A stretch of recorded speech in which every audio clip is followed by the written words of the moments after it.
হরে কৃষ্ণ। গোপাল মা যশোদাকে যে বিশ্বরূপ দর্শন করেছিল, আমি সেই নিয়ে কিছু লীলা কথা শোনাচ্ছি, শোনো। গোচারণ করতে গিয়ে ব্রহ্মাণ্ড ঘাটে গোপাল তো মাটি খাচ্ছেন। সখারা নিষেধ করার সত্ত্বেও শুনছে না, তাও মাটি খেয়ে যাচ্ছে। তারপর কি হলো বলো তো? না, বলদেব এসে তখন মা যশোদার কাছে অভিযোগ করলেন যে মা, আজ তোমার গোপাল ব্রহ্মাণ্ড ঘাটে গিয়ে মাটি খাচ্ছে, আমরা নিষেধ করা সত্ত্বেও কর্ণপাত করেনি। তারপর গোচারণ থেকে যখন ফিরে এলেন, তখন মা যশোদা গোপালকে কোলে বসিয়ে জিজ্ঞেস করছেন, হ্যাঁ রে, তুই কি ব্রহ্মাণ্ড ঘাটে গিয়ে মাটি খাচ্ছিলিস? মাটি খেয়েছিস কেন? এইবার গোপাল বলছে, একবারও মাটি খাই নাই। কে বলল? বলদেব বলে গেল যে।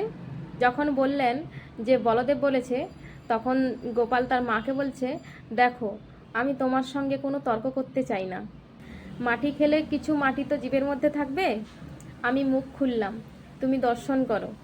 যখন ভগবান মুখ খুললেন, তখন দেখছেন অনন্ত বিশ্ব ব্রহ্মাণ্ড, বৃন্দাবন, যমুনা, মা যশোদা এবং নন্দ বাবা, নন্দালয়, 84 ক্রোশ ব্রজমণ্ডল, আর তার সঙ্গে সঙ্গে অনন্ত বিশ্ব ব্রহ্মাণ্ড সব কিছু পরিদর্শন করছেন মা যশোদা সেই গোপালের মুখের মধ্যে।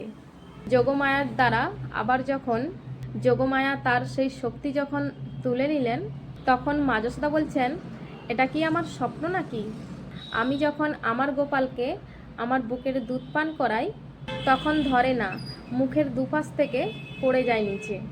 আর সেই ছোট্ট মুখের মধ্যে অনন্ত বিশ্ব ব্রহ্মাণ্ড, আমি, নন্দালয়, যমুনা, 84 ক্রোশ ব্রজমণ্ডল, অনন্ত বিশ্ব ব্রহ্মাণ্ড, অনন্ত দেবদেবী, এমনকি যমুনাও প্রভাবিত হচ্ছে আমার এই ছোট্ট গোপালের মুখে। তখন মা যশোদা বলছেন, এ সবই স্বপ্ন, স্বপ্ন ছাড়া আর কি?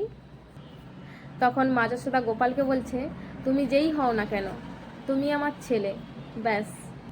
সেখানে তিনি বিশ্বরূপ দর্শন করিয়েও মা যশোদাকে তিনি মহাচ্ছন্ন করতে পারেননি।